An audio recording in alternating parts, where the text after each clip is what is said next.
Buenos días, Dios los bendiga. Vamos a compartir la palabra del Señor juntos en esta mañana. Vamos a meditar iniciando, o más bien quedándonos durante unos buenos días, buenos fines de semana, quedándonos en Mateo capítulo 18.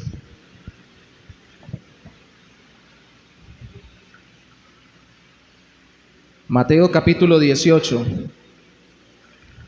Abra su Biblia en Mateo 18, versículo 1. Antes de leer, quiero comentarle que algunos han dicho, y es cierto, que Mateo está dividido y realmente muy esquematizado por el autor en 5 grandes discursos y luego lo que se conecta con esos discursos. El primer gran discurso pues es el del Sermón del Monte, capítulo 5 al 7. El siguiente discurso grande es el discurso misionero, cuando envía a sus discípulos en el capítulo 10. El otro gran discurso es el discurso del reino de Dios, con la serie de parábolas sobre el reino de Dios en Mateo 13. Este sería el cuarto gran discurso, que se le llama el discurso de la iglesia o el discurso eclesiástico, Mateo 18. El último sería capítulos 24, 25, el discurso del fin de los tiempos escatológico. Todo lo demás se conecta con estos discursos. Entonces nuestro enfoque para estos domingos en este capítulo va a ser la iglesia y especialmente el perdón. Cuando tu hermano peca contra ti o cuando mi hermano peca contra mí, para ponerlo personal. Leamos los versículos, inicialmente el versículo 15. Antes de leer el 1 al 5, vamos a leer el 15 porque va a ser el centro de nuestra enseñanza todos estos domingos. Dice: por tanto, si tu hermano, gracias hermano, si tu hermano peca contra ti, ve y repréndelo cuando él y tú estén solos. Si te hace caso, habrás ganado a tu hermano. Si tu hermano peca contra ti, título y tema de nuestras enseñanzas de todo Mateo 18. Pero antes de llegar allí, por favor verifique usted conmigo en esta versión y en la suya tal vez también hay alguna expresión de conexión al inicio del versículo. Dice, por tanto, es decir, de acuerdo a lo que venimos hablando en este, que está consignado en este capítulo, por todo eso, si tu hermano peca contra ti, ve y repréndelo cuando él y tú estén solos. Si te hace caso, habrás ganado a tu hermano. Entonces, antes de ir a tratar de confrontar para reconciliarte, no para dañar, sino para reconciliarte con tu hermano, a aquel que te ha ofendido, para perdonarlo, lo veremos después, pero también para reconciliarte con él, debes entender y vivir ciertas cosas del reino de los cielos, para que eso se haga realidad en tu vida. Y 2 cosas vamos a ver en estas 2 semanas. Voy a dividir esta predicación que la hicimos cuando hicimos la serie de Mateo en 2. Esta enseñanza es antes de perdonar. ¿Qué debemos cultivar en nuestra vida antes de perdonar? Y antes de perdonar debemos cultivar humildad y consideración. Hoy vamos a ver la humildad. Por favor, vaya entonces, capítulo 18, versículo 1 al 5 conmigo.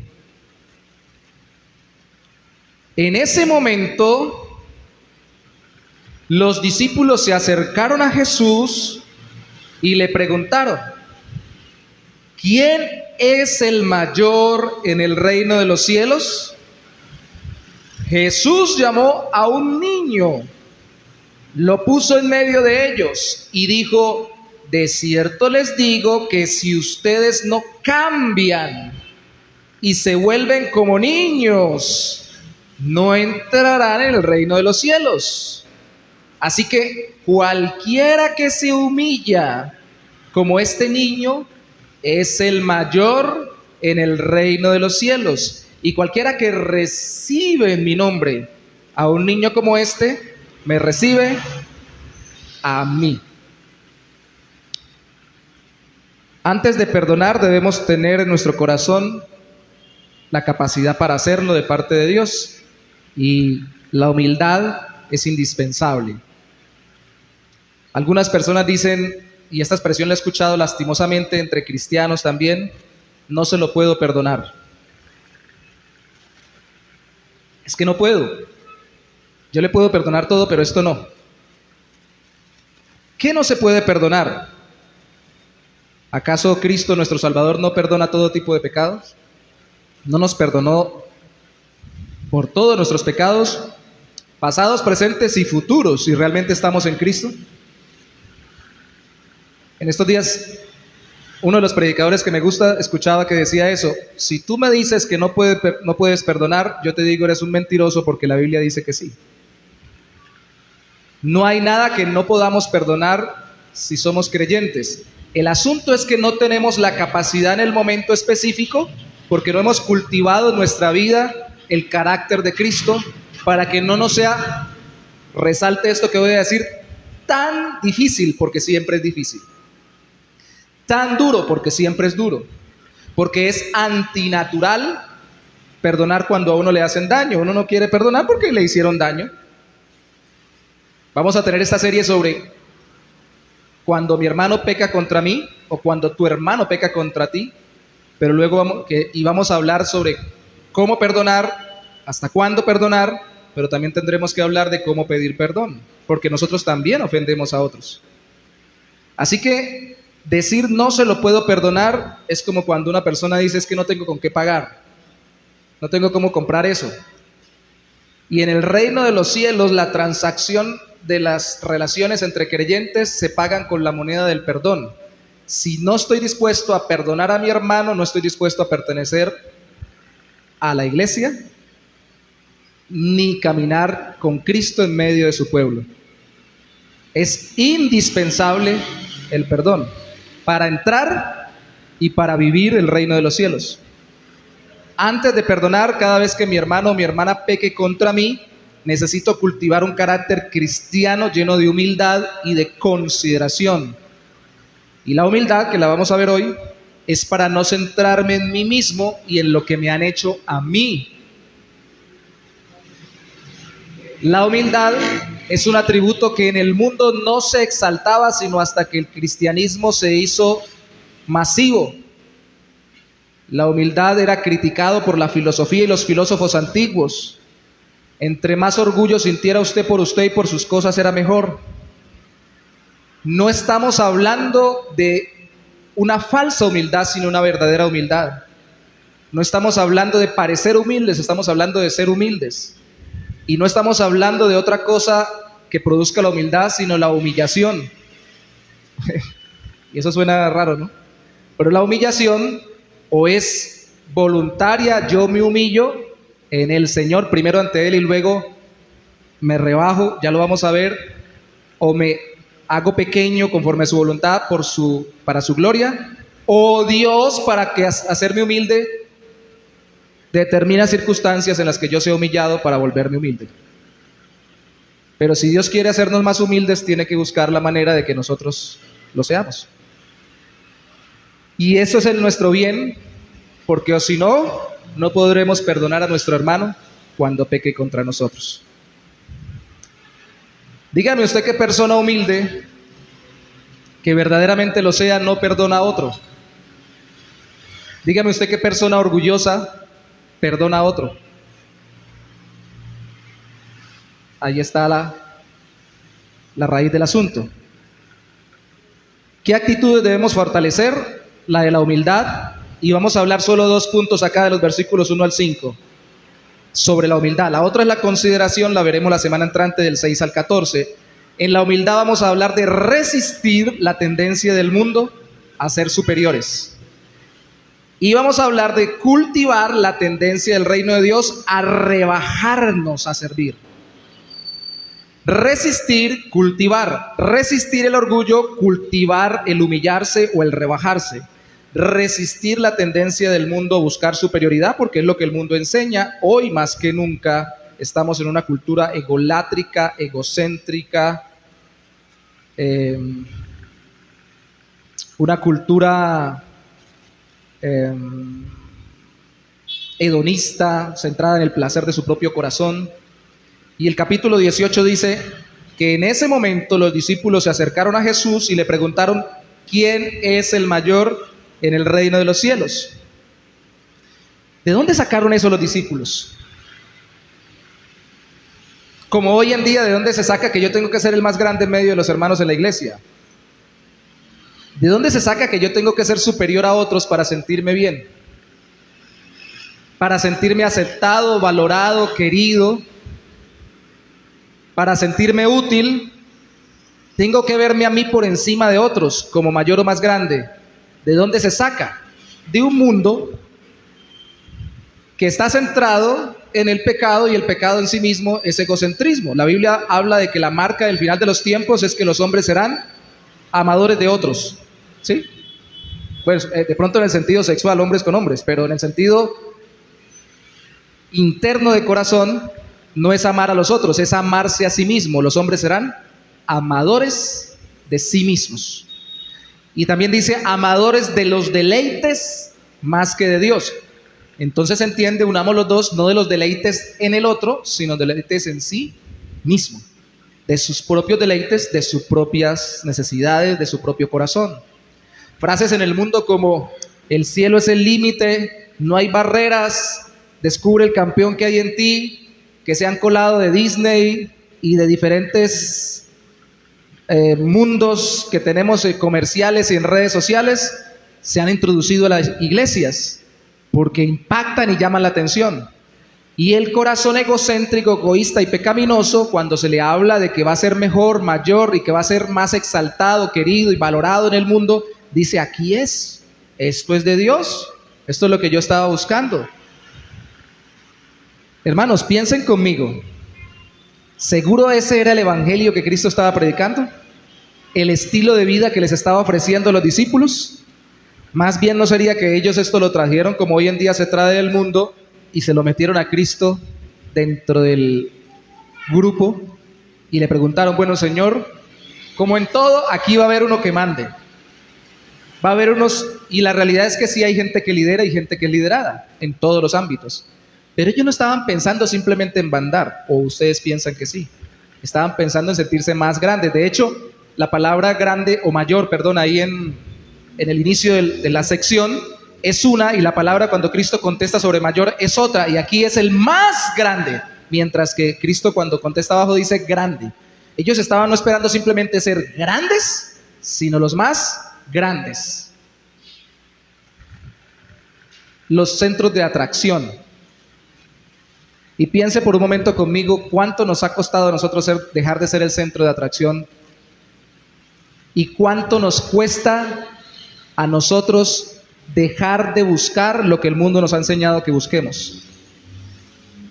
Los discípulos discutieron. Esto está en Marcos, busque por favor conmigo sin perder Mateo 18, Marcos 9:33 también. Solo vamos a leer Marcos 9:33 porque Lucas 9:46 es un paralelo.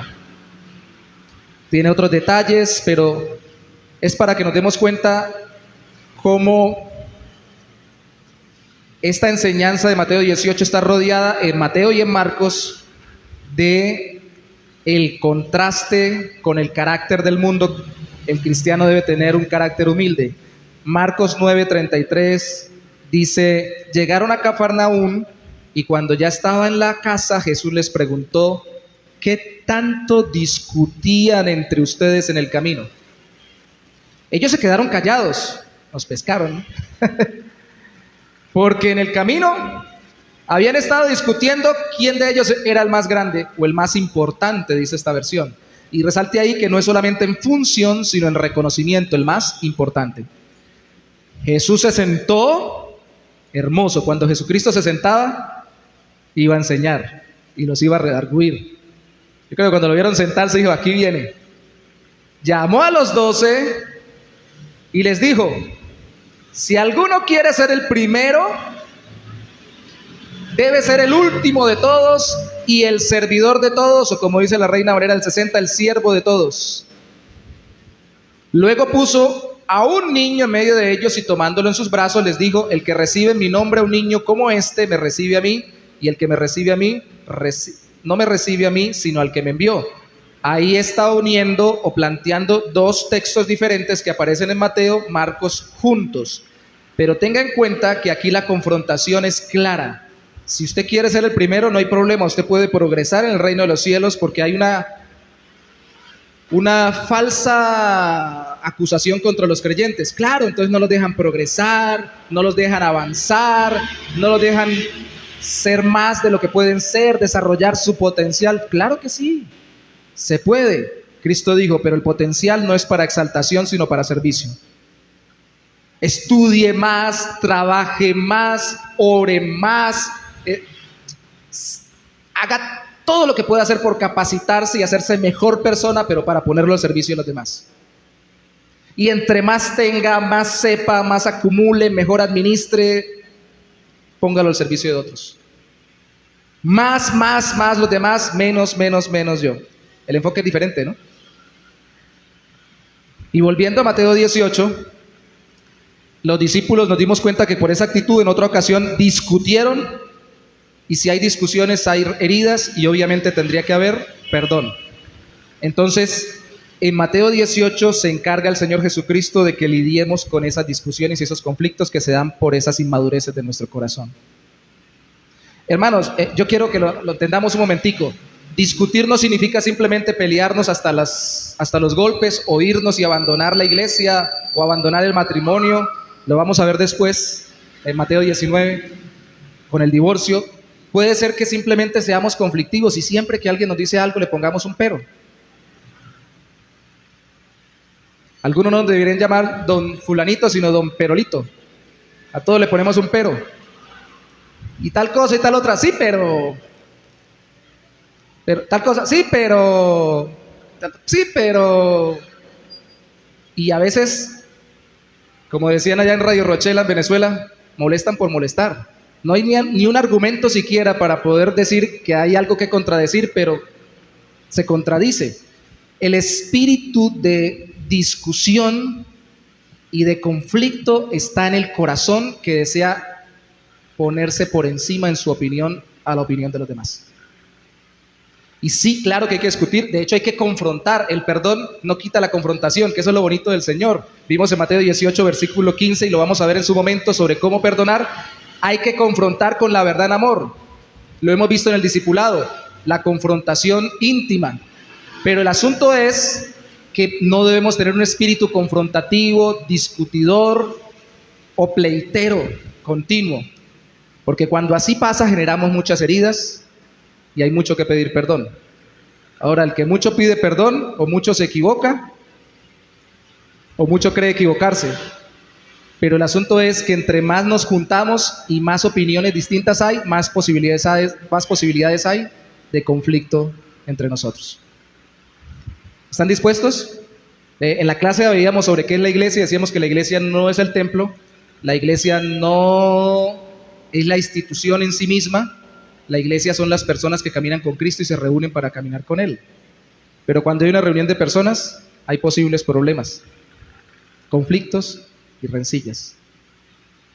¿Están dispuestos a llenarse de humildad para luego poder perdonar y pedir perdón?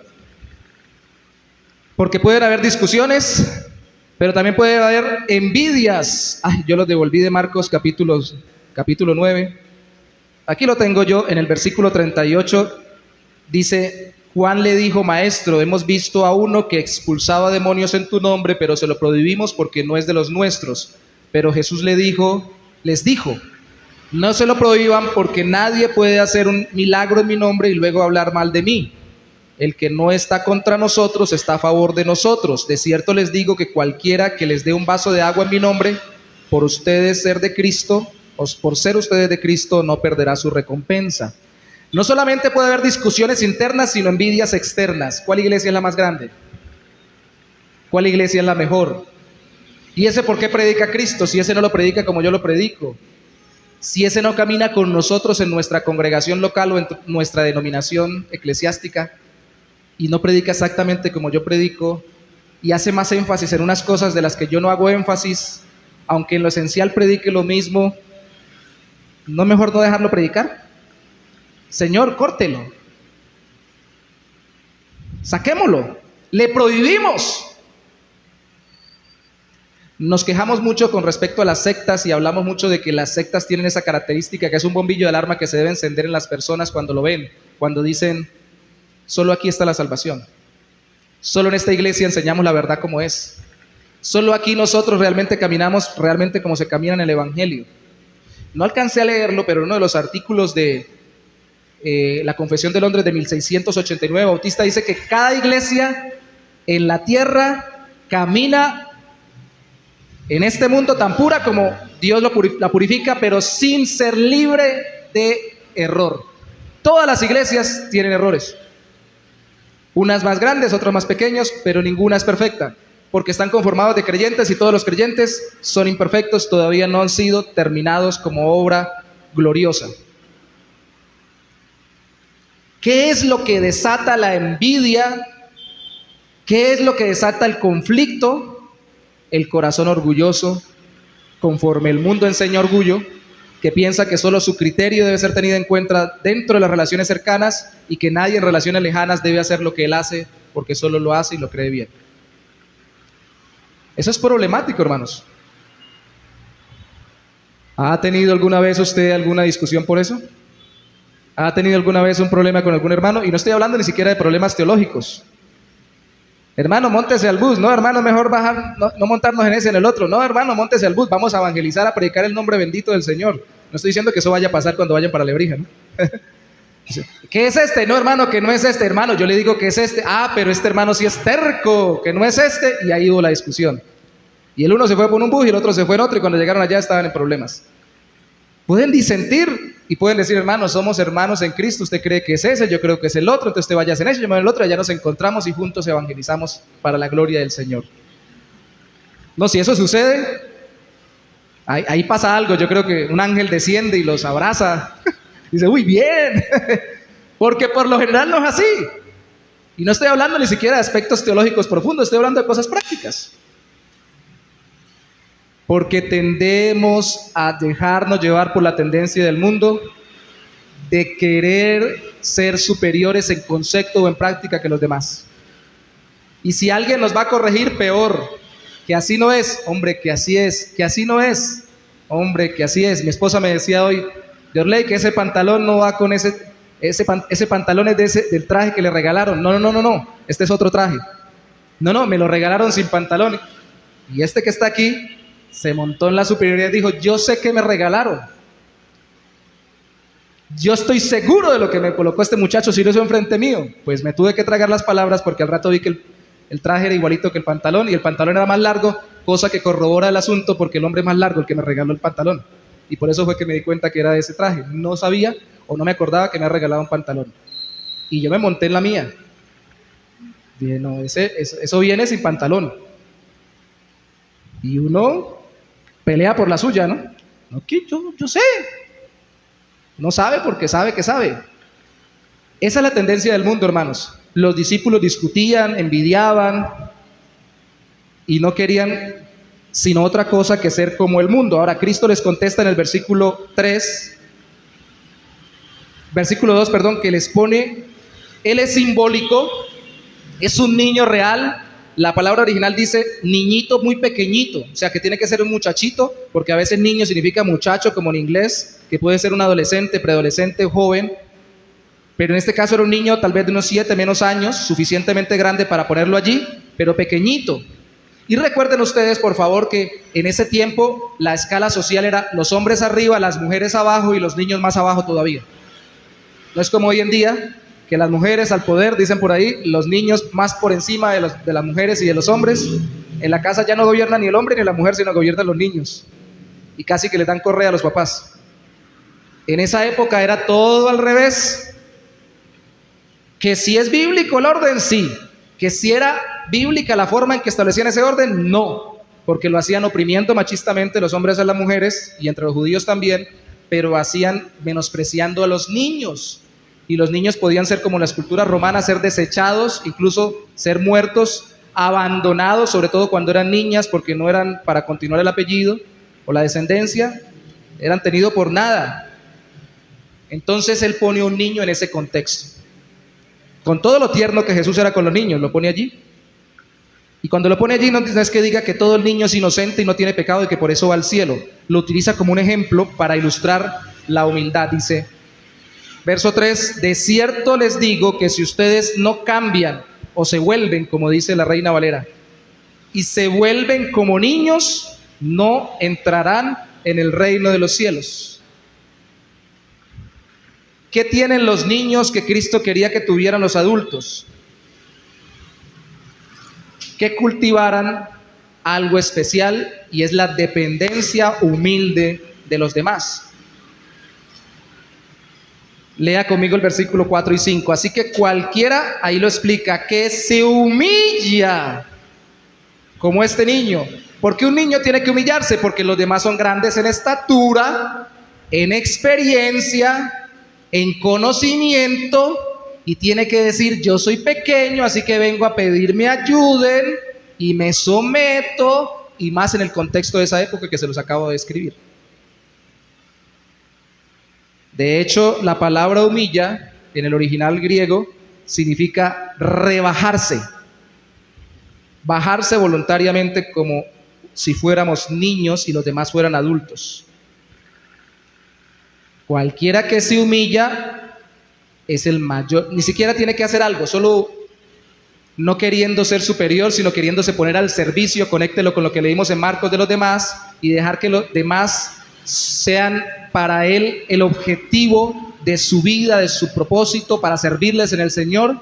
Ya con eso es, todavía sin hacer nada, con esa disposición más grande. Por eso una persona puede ser más grande que la otra, callado y sin hacer nada, porque interiormente tiene una mejor actitud que la otra, haciendo mucho y dando mucho.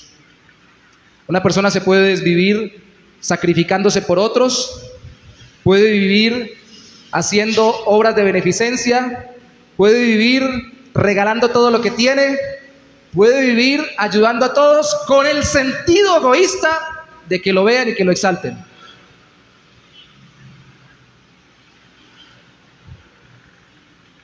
Y de eso hay mucho.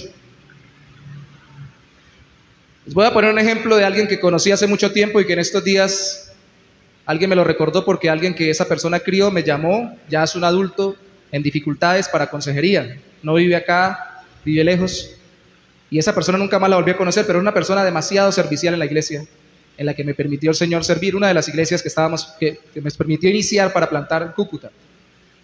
No había nadie que barriera más, que trapeara más, que regalara más, que ayudara más, hasta que le sacara plata al marido más para que ayudara en la iglesia, porque hasta eso buscaba. Y era una bendición en el sentido práctico, pero siempre fue una inquietud en mi corazón. ¿Cuál es la motivación de este corazón? ¿Cuál es? Porque yo veía que su criterio, su forma de pensar, sus opiniones querían imponérsele a todos, incluyendo al marido que le sacaba el dinero. Y también en la iglesia quería imponerse con su opinión.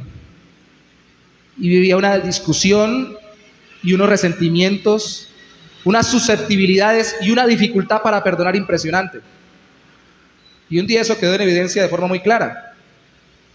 A este muchacho que me llamó, que lo estaba criando esta persona, lo sometimos a un proceso disciplinario en la iglesia. Que disciplina es lo que vamos a ver en el capítulo 18, es restauración, confrontar al hermano cuando toca oficialmente como iglesia para que se restaure. Un muchacho que estaba cantando y tocando, porque estaba noviando con otra muchacha y estaban cantando y tocando, y pasaron cosas que no debieron haber pasado, tampoco tan trascendentes. Simplemente le dije, vamos a hacer un proceso de consejería. Ya, y esperemos un tiempito. Y como yo vi que ella, la chica, empezó más rápidamente a recibir ayuda, se dejaba enseñar, cumplía las citas y estábamos en un proceso, dije, pues vuelva a cantar, no hay problema.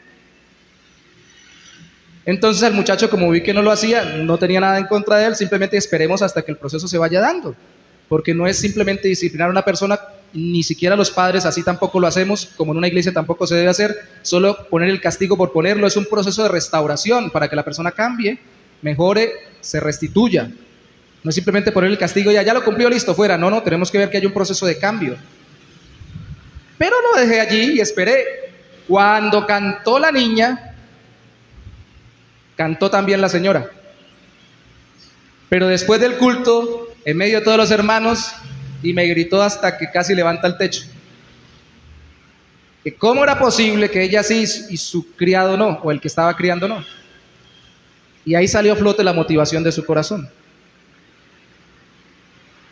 Se dan cuenta que uno, y la quise y la quiero mucho como persona a esa mujer, pero se dan cuenta cómo uno puede estar haciendo las cosas sin la motivación correcta.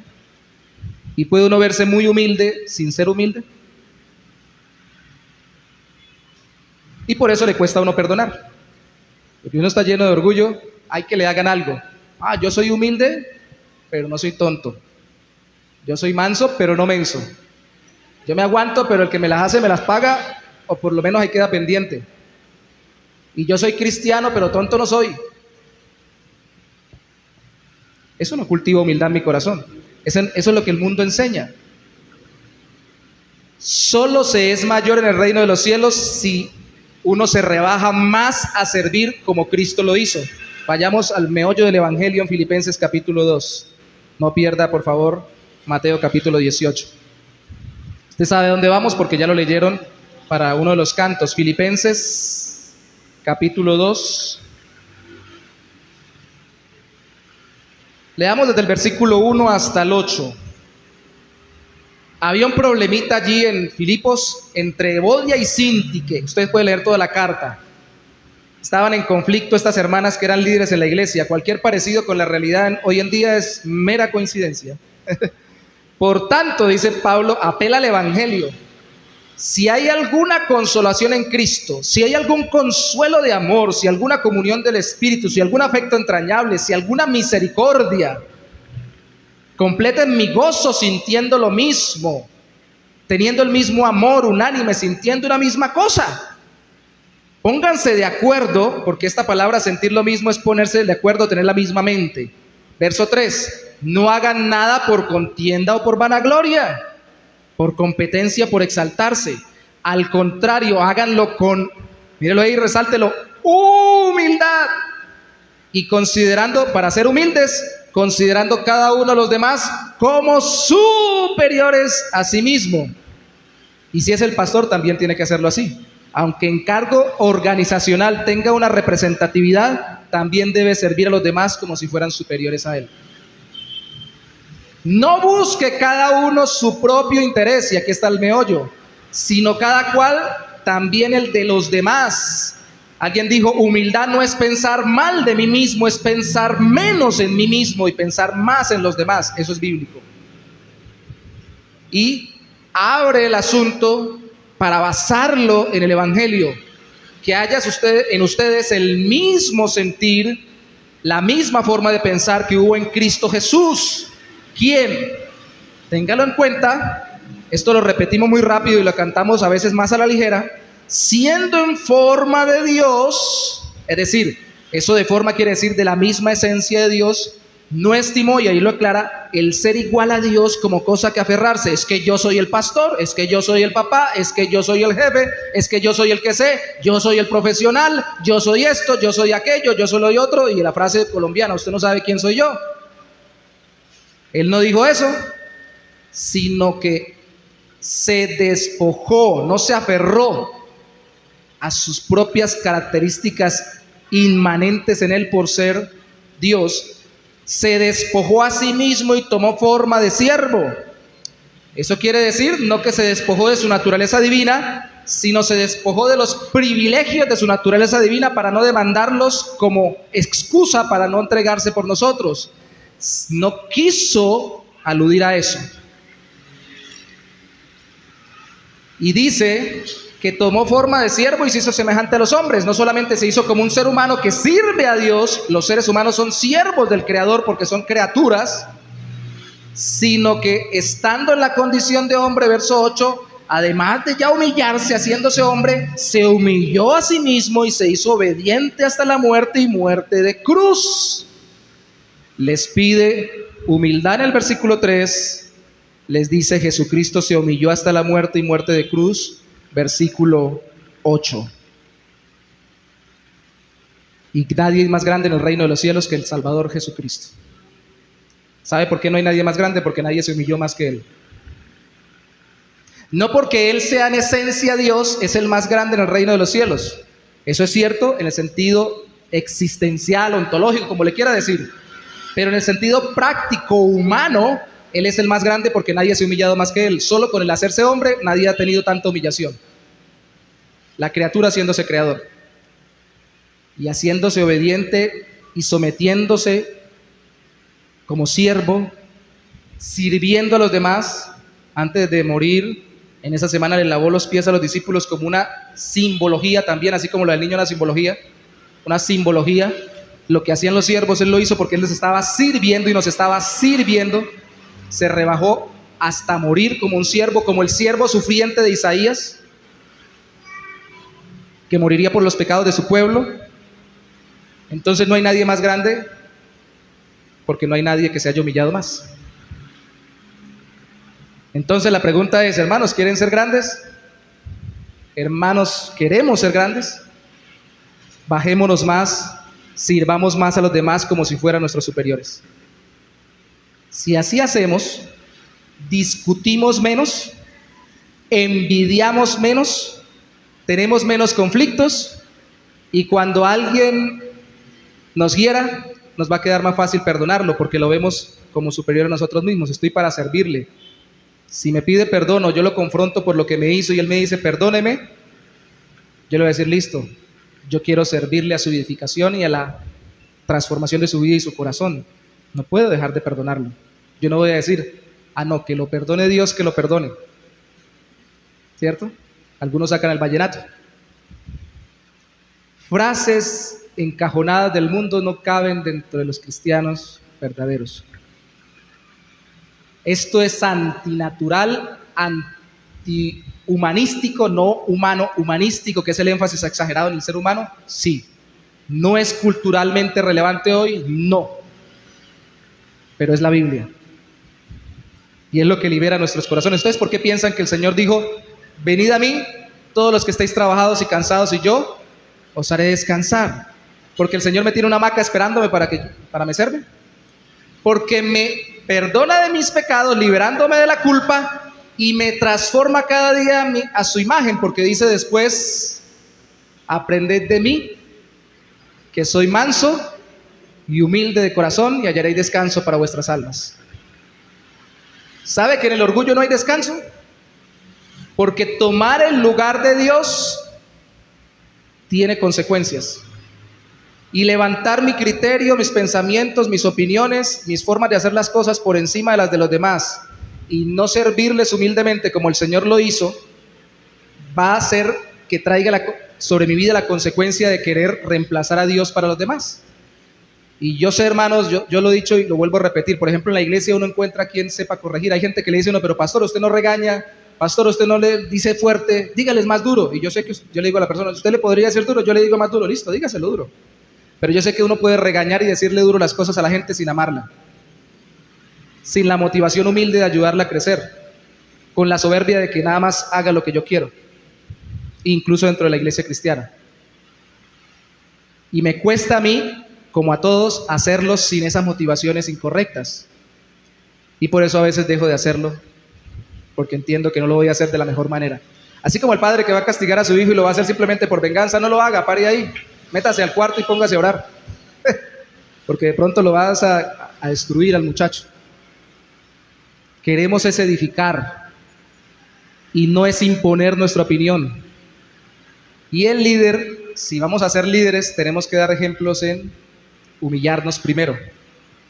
Los primeros que tenemos que pedir perdón, los primeros que tenemos que perdonar, los primeros que tenemos que reconocer a los demás y tratarlos como si fueran superiores a nosotros, somos los que tenemos alguna clase de liderazgo en cualquier contexto humano. Familia, casa, iglesia, trabajo, donde sea. Humildes. Pastor, pero si yo hago eso en el trabajo, en todos lados van a decir, ay, tan bobo, se la deja, todo el mundo se lo encarama, todo el mundo. Es que es bobito. Dijo alguna vez un pastor, no, tranquilos. El Señor Jesús me mandó, si me pedían una milla, llevarlo 2. Si me pedían la capa, yo también dar la túnica. Si me pegaron una mejilla y poner la otra, yo soy consciente de lo que estoy haciendo. Mientras llevo la segunda milla, yo sé quién es la persona. Y yo estoy orando a Dios y estoy pidiendo la oportunidad de, con mi ejemplo y luego con lo que pueda decirle, también enseñarle por qué Cristo nos manda eso, para que Él también se arrepiente y crea en Cristo. No es simplemente someternos por someternos, es por darle la gloria a Dios. ¿Usted cree que si un corazón está así, voy a ir adelantando lo que vamos a ver dentro de 4 o 5 predicaciones, le va a ser fácil divorciarse? ¿Le va a ser fácil abandonar la iglesia? ¿Con un corazón humilde que quiere servir a los demás, cultivando esto? Le va a ser fácil perdonar y restaurar, y dejarse restaurar. No completamente libre de dificultad, pero le va a ser más fácil. Porque el Señor busca formarnos como corazones humildes. ¿Sabe cuántas canciones tenemos sobre eso? No hay muchas que exalten la humildad. Pero ¿sabe cuántas veces se repiten en los mover de los 80? Habían canciones que repetían a cada rato los textos bíblicos. Y hay muchos textos bíblicos que hablan sobre ser humildes. Por ejemplo, el Salmo 51 habla de al corazón contrito y humillado, no despreciarás tú, oh Dios. Hay una canción, un coro que cantamos que dice que Dios recibe al humilde, mas al altivo mira de lejos. ¿Cómo lo decimos y lo repetimos y son tan bonitos estos? Hasta para colocarlos y encuadrarlos, ¿no? Qué bonito. Pero ¿cómo cuesta? Hermanos, el secreto no se trata en buscar la humildad. Incluso uno puede buscar orgullosamente el ser humilde y decir, estoy muy orgulloso de lo humilde que soy. Eso suena como raro, ¿no?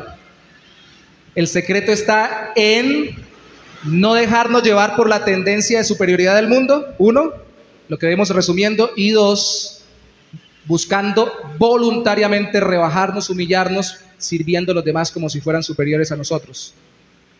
Así no lo sean en algún área. Eso no significa que lo neguemos. Yo soy, por ejemplo, como Sebastián, un profesor de matemáticas.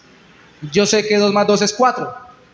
Y no significa que porque la persona dice 2 más 2 es 5 o 2 más 2 es 22, yo le diga, voy a ser humilde, me voy a rebajar y voy a decir, sí, 2 más 2 es 22. No, voy humildemente a decir, eso no es así por lo que me han enseñado a mí. Si desea le comento cómo, si no, no hay problema. Seguimos siendo amigos, pero eso entiendo que no es así. No tengo que renunciar a la realidad de las cosas. Tengo que tener una actitud humilde. Le estoy sirviendo a Él. Y si Él desea, yo le corrijo. Si no, no le corrijo. ¿Me explico hasta acá? No es negarnos a las realidades de las cosas. Y no es con andar una actitud de tolerancia extrema, porque lo veremos en el capítulo 18, versículo 35, que lo leímos al inicio. Hay que confrontar el pecado. Y si sigo diciéndole a todo el mundo, ay, está bien lo que hace, pues nunca lo voy a confrontar. Se trata de mantener una actitud de servicio y no de superioridad. Así es que lo vamos a cultivar. Venciendo o luchando contra el orgullo es que se alcanza la humildad. No de otra manera.